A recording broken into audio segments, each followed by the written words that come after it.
More about the 67-year-old man police have in custody tonight. Fox 9's Hannah Flood joining us now. And so, Hannah, this man was from Buffalo and had recently been staying at a hotel.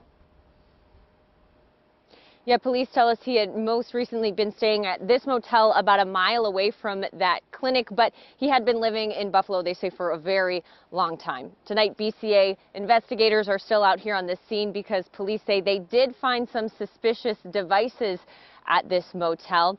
And people we talked to around town today say his grudge against local healthcare workers was well known. Don't surprise me, none one bit. Not one bit. Raymond Zanstra calls his former roommate, Greg Ulrich, a ticking time bomb. When you heard about this happening at this clinic, did you think of him? You know, I did. Zanstra lived with Ulrich in this trailer near the Buffalo Hospital until last July. He says Ulrich used to use drugs and alcohol almost every day and voiced his dislike of local doctors. Because he would not, they wouldn't give him painkillers anymore because he would abuse them. A month's painkiller would be gone in a week and a half because you get high on them. Ulrich made his strong feelings public. He put the sign that he painted up and everything about this one doctor.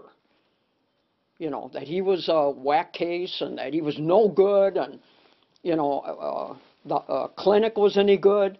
So when everybody drove by, you know, they could see that sign. Zanstra says Ulrich had a lot of disputes with neighbors and people around town.